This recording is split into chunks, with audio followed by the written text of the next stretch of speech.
When they got that raid going on, they got all our houses, took all of our bikes, cars, everything like that. They were looking because in 2008, this is before the Sons of Anarchy show came out. So a lot of police and detectives didn't know about bikers. So they figured all bike clubs, selling drugs, prostitution, fighting and doing all that stuff.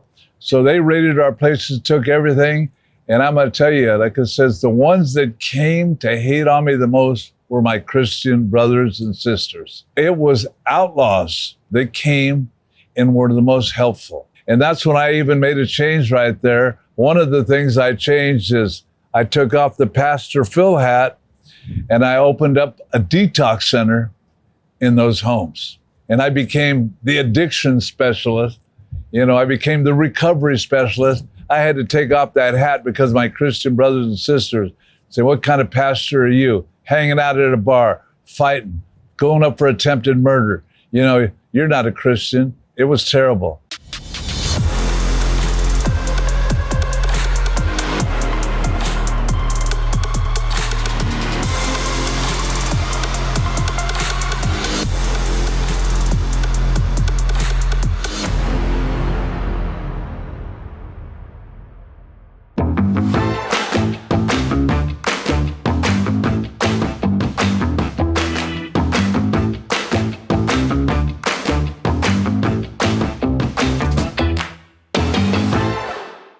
So we got Dr. Phil Aguilar, also known as the Chief. Pastor Phil, thank you for coming today. Hey, it's an honor, a privilege to be here. Yeah, it really is it's an honor having you because you've lived so much life. Your story starts 1947, Anaheim. You mentioned seeing your father cheat on your mother made a huge impact in your life. Born in Anaheim, I was raised up in a town, like it says, by second grade, and in school, they were telling me, hey, Spanish is the dead language, We called it Clanaheim, All my friends were white, and here I was like a fly in a glass of milk.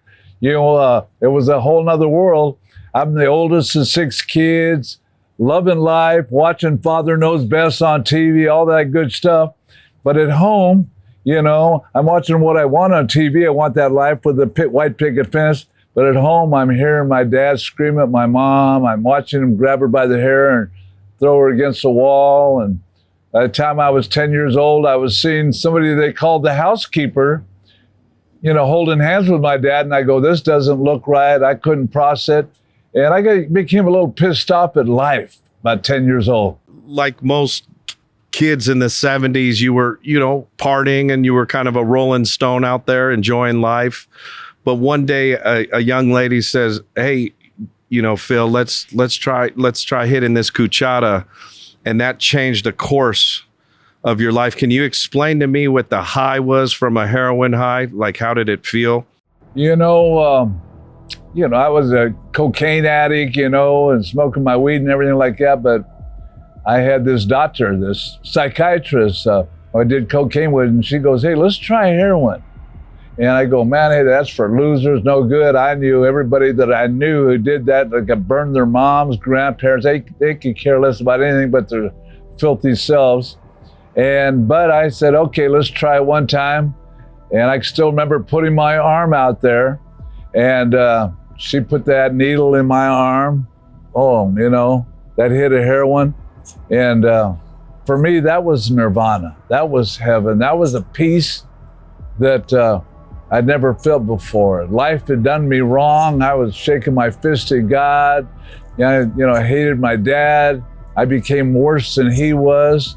But that heroin just brought a new peace and joy into my life. Right. And they say the devil doesn't come to you with horns and a tail. It's much more seductive than that. And do you think heroin is indeed the devil?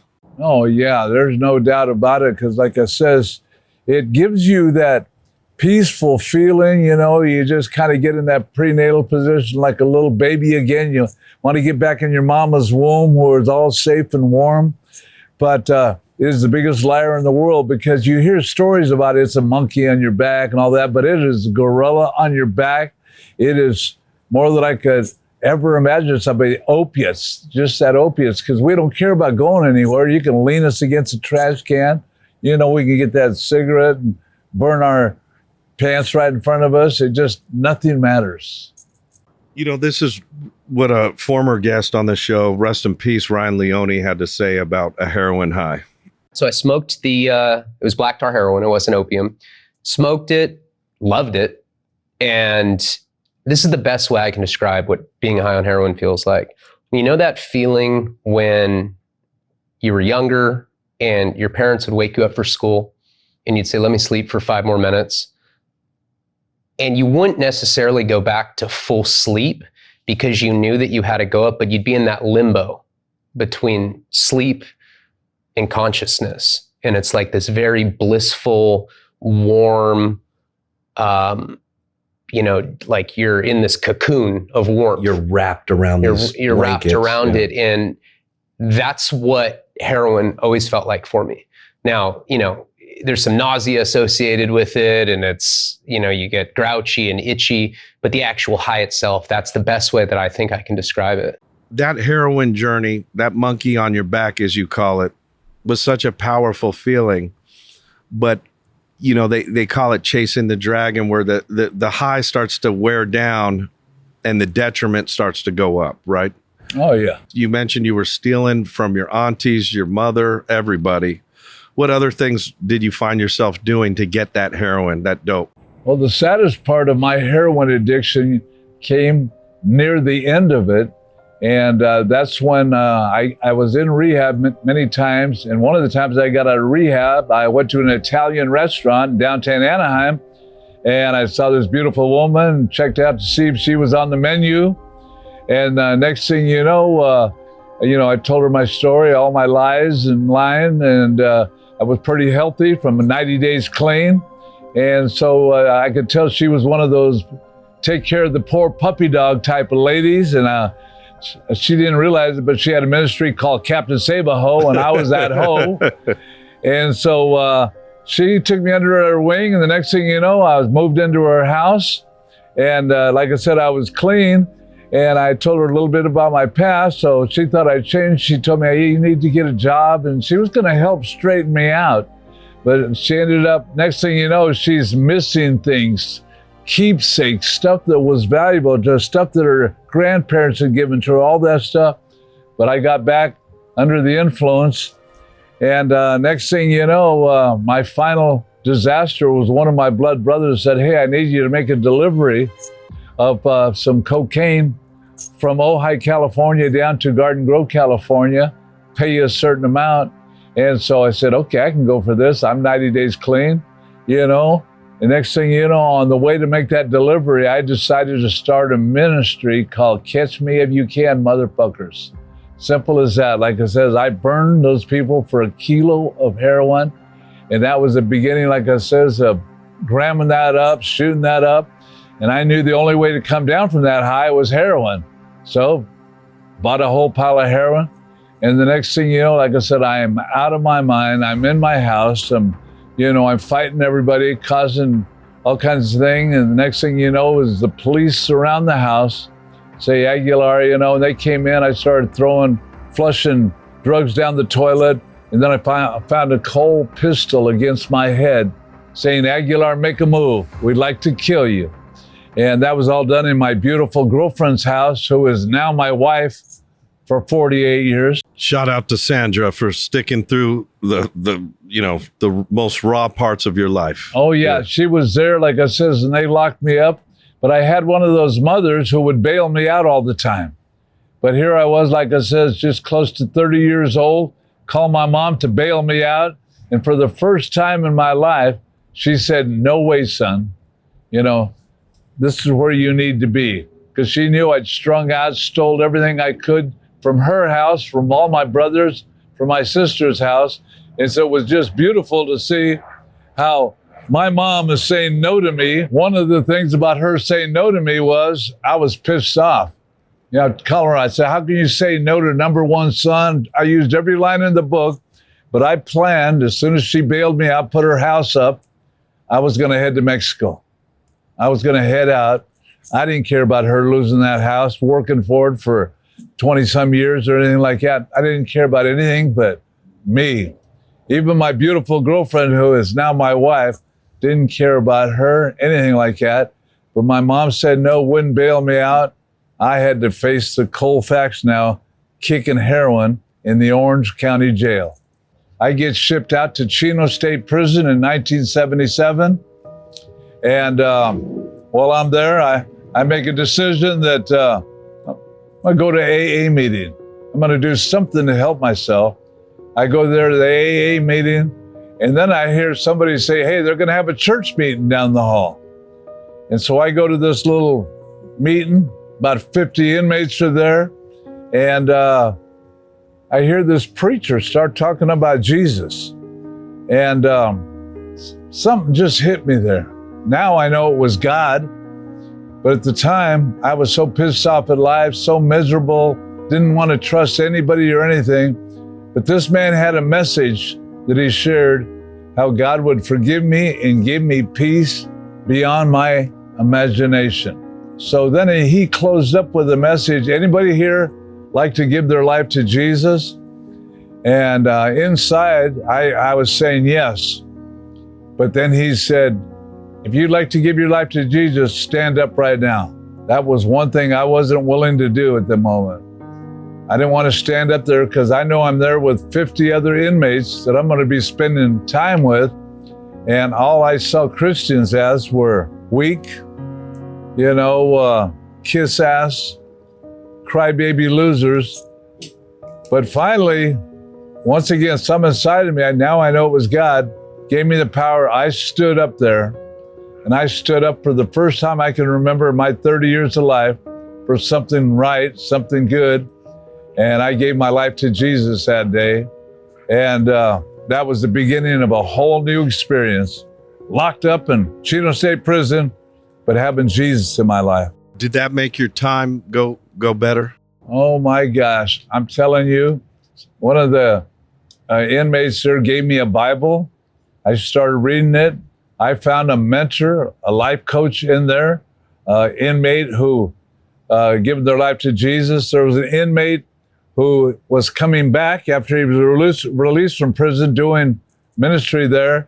I joined that group. Within 6 months, I'm in that Bible, and I started a group called God's Gang in prison. And I had a captive audience, and my message to everybody was how to be happy in prison. And I was high on Jesus. I was having a good time. I can remember waking up in the morning and telling the other inmates, man, I can't wait to see what we're going to have for breakfast today. And they would go, what do you mean? What kind of inmate are you? It's dirty chow. But I said, not for me. And then I'd be out in the yard doing my thing, and I go, man, I can't wait to get back to my bedroom. And they go, what are you talking about? And I go, yeah, the Bible says we're seated in heavenly places. So God kept showing me things in the Word. And then I kept reading from a book where this guy named Paul wrote the book, and he wrote most of it while he was locked up in prison. So I'm a fellow inmate that I'm reading the book, and he's encouraging me, and he's saying, hey, learn to praise the Lord at midnight. So at midnight, I would be shouting out to God, praising the Lord at midnight in prison. So did my life change? Yes, while I was there. I didn't have to wait till I got out. So for you, it wasn't jail. It was just a gated community. Oh, for me, man, it was plush, beautiful. I had somebody making my food. I showed up there, and like I said, I was in a great place. And believe me, every day I'm telling you, I was in a Bible seminary to learn. And I got to work out my Christianity with all those around me, learning to love people. I was talking to Mexican mafia members, Aryan Brotherhood guys, Black Guerrilla family, all of the crews, like I says. And even the guards said, we've never met an inmate that was so happy to be locked up. I wasn't in prison. Prison wasn't in me. I was a free man, and I was just, like I said, in a gated community. You were set free. Set free. Now, it's funny because you think about Jesus, and a lot of people get it twisted. He was the original rebel. Oh, the outlaw of all outlaws, I mean, when he was on that cross, he had those two outlaws with him, And one of them just mocked him, but the other one said, hey, can I join your crew? Can I be with you? He was there. He's the king of the outlaws, and he loves misfits. Yeah, I mean, he was chased by law enforcement just like you. Yeah. And a lot of people don't really conceptualize it that way. Oh, here we are getting ready for Easter. It's coming up and all that stuff. And Jesus, when they came to get him, Judas, the rat, the no good, dirty dog, he told the Roman soldiers, those that were going to arrest him, and go, hey, the guy that I kissed, that's Jesus. Jesus wasn't dressed up with a big cross around him, I love Jesus sign or anything like that. He looked like the rest of the fellows. He blended in with everybody. He was just like you and I, man. He was in the streets. In the streets, and he was doing his thing, but he was preaching love, right? He was preaching love, and his biggest message was forgiveness. Forgiveness. When I heard that message, forgiveness, I go, man, that's the biggest thing, because I had a dad I needed to learn to forgive, you know. I had a mom that, you know, didn't bail me out. And then every day there's people that want to offend us by saying this or that. And human beings are a rough crowd. The concept of turning the other cheek, it's a very difficult thing to do, especially for men, right? Oh, let me We have a tell lot of you. pride. A lot of pride, like I says, and so we have to do baby steps and everything. And I let people know, you know, when they say, I can't forgive this person, I can't forget, I know you can't. That's why we got to get that inner strength. We got to get that power, you know, that's inside of us that says, no, we can do all things through Christ that strengthens me. The Phil Aguilar that sits before us was not always this man. You were a rough and tough guy. You had a propensity for extreme violence. Oh man, let me tell you, my thing was never to take somebody out. I learned early in the game of life, like it says, not to carry a gun because I'll use it. I was in my martial arts, I carried nunchucks. And when I carried them around, like I said, somebody wanted to get it, and I pulled them out. I used to carry them around my neck before cops realized they were weapons, you know? And I busted people up with them. I carried a bullwhip, you know? I used that bullwhip. Like I says, my thing wasn't to kill somebody, it was to torture somebody. And then, like it says, everything rises and falls on leadership. You know, I developed a crew, like it says, that was waiting for her. I have guys that wake up in the morning, you know, going, Chief, what can I do for you today? You know, that type of people. We develop who we are. You know, we attract, you know, what we respect, you know. And my thing was, like it says, early, watching from the early movies, you know, those gangsters, those people, you know, that didn't let anybody mess with them, those people who want to regulate everywhere they go. Do you think it's easier to be a violent person, or is it tougher to walk the righteous path with the Lord? Oh, man, it is so much easier just to have no self-control, you know, to just hate, to just want to get it on. Like I said, I can remember as a teenager, the first time I got handcuffs put on me. I loved the feeling of them. And the people that were looking at me in the neighborhood, I felt like I was somebody now. And that's when it starts. The first time in 7th grade, when I saw a group of essays jumping on a guy, maybe 8 or 9 of them, kicking him and doing that. When I saw that, I thought that was cool. I said, I want to roll. Like I said, group therapy, you know, none of this one-on-one John Wayne stuff, fair stuff, forget all that, you know. I want to, like I says, with a group, get them. Have you worked on coping tools when someone cuts you off or flips you off or disrespects you? I started teaching anger management classes years ago, and the reason I was teaching them is because I needed it for me. I'm at a stoplight, I'm on my phone fooling around. All of a sudden, the light turns green. I don't see it, but the car behind me honks. I take that as a personal, how dare you? Don't you know who I am? On a good day, I put the car in park and I let a few lights go by. On a bad day, I get out of the car, I think I'm Superman. And I did that till I was 60 years old, that type of mentality, you know? Because at 60 years old, man, I'm pumping 360 in the weight pile. I'm shooting steroids in my ass to get my body all built up. I didn't realize how big your head gets on that, and roid rage and all that stuff. Like I said, so I turned into a total asshole on the freeway, cutting people off. My kids, grown kids being with me, like I says, and people pulling a weapon out on me, you know, and me telling them, you better use that. You know, just that whole thing. But I started, like I said, I started taking anger management classes and started teaching it.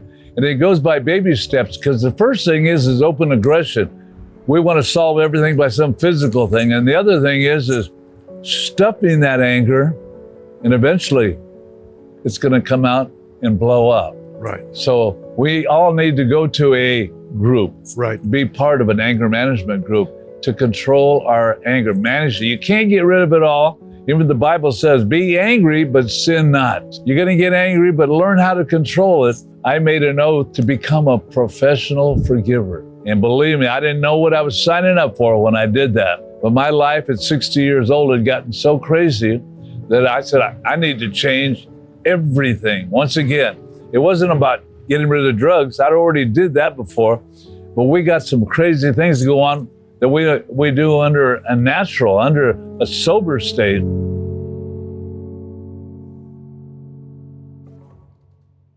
Was Set Free, we know it on the streets to be a Christian club, but were they indeed one percenters? Yeah, we were looked at it like that. Like I said, I have a 1%er tattooed on my neck, I got eyes tattooed behind my head, like I says, and I've always rolled as a 1%er, a Christian motorcycle club, but a 1%er in mind.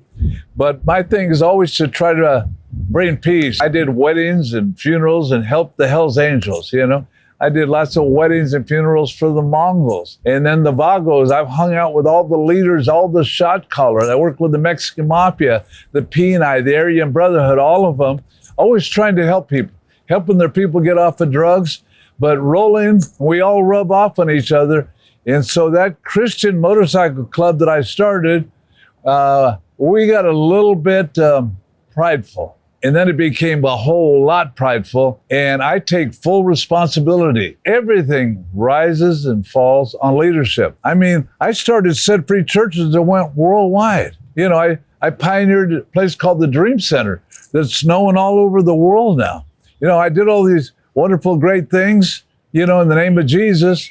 But I started riding that wave of popularity. And the next thing you know, that Set Free soldiers, we had the best looking bikes. We were guys, fast. yeah. I mean, we were looking cool as can be. But it finally came to a head one day when I took a ride and we ended up going to a bar in Newport Beach. And we went into that bar, gonna shoot a little pool. My guys were all over the street, posted up, stuff like that. And then a group of fellows who I considered to be some type of friends from the biggest motorcycle club in the world. A little incident happened that day. Fight broke out, barroom fight. Like I said, it's between us and a club that the number one well-known club in the world. And here I am now, the Set Free soldiers and them being in a bar fight. Not a good thing. Not a good thing.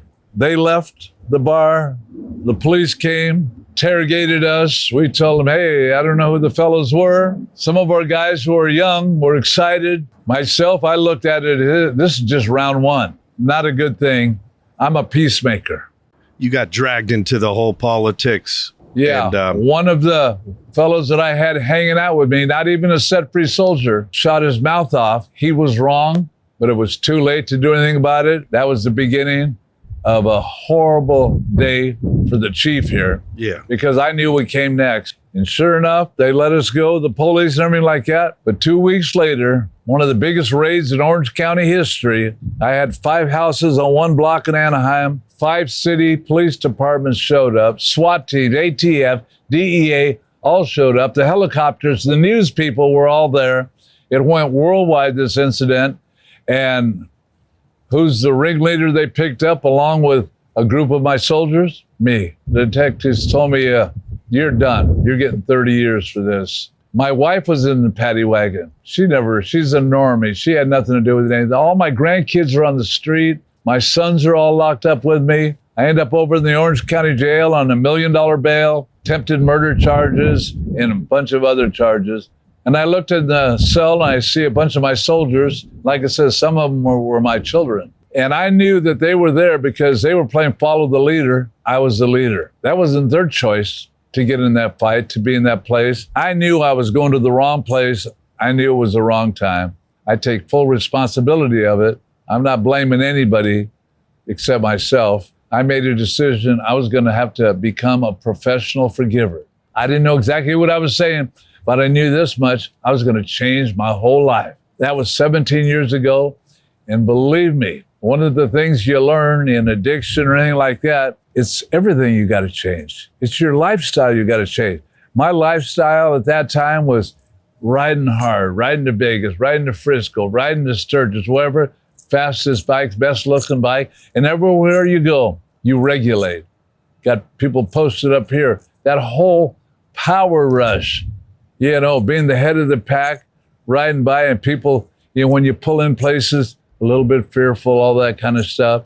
But that was my thing. So now how am I going to change all that? It was a different kind of high, man. You got addicted to that power. What do you think Jesus Christ would say about you saying, hey, Jesus, I'm a 1%er? He loved me right where I was at. He was going to let me, shoot myself in the foot. He was going to let me see how it worked out, that type of thinking. Man, I know he was right there with me all the way, in the barroom fight, in the courthouse. We fought for 2 years.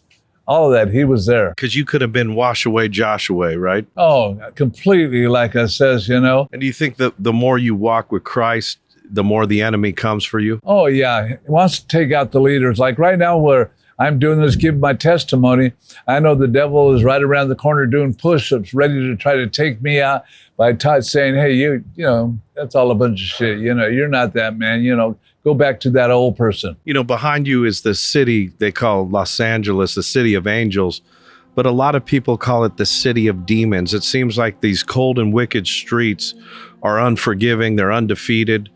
What is your message to someone listening now that's just at the bottom of their life right now? How do you reach that person? Wow, it's hard. Like I said, I was at a park around here the other day, having a meeting, talking about getting off of drugs and all that stuff like that. And all of a sudden I see all these police running near us, and somebody had called because there was a lady overdosing on fentanyl. So all these police officers, firemen, everybody helping this one lady who's, overdosed of fentanyl. They saved her, put her in the ambulance. They're going to take her to the hospital. They're going to release her within an hour. You know where she's going to go? Right back out to the plug, right back out to the connection. It's so sad, but I can remember when I overdosed on heroin and somebody brought me to, and they're waiting for me to say thank you. And I told them, thank you for what? I didn't want to come back. The sad part, any of you listening, like I said, I know what it's like to not care, to not want to live, to hate life, but let me tell you, there's a beautiful life just around the corner. We got to change our thinking. We got to get a new mindset, We got to look inside of us and realize that the real us has the power to be an overcomer.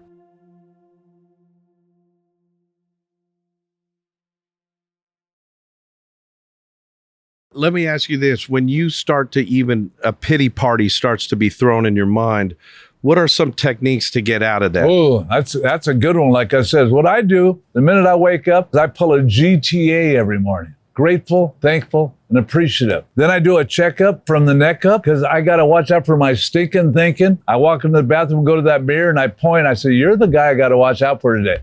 Not blame my mom or what my dad did or anybody like that.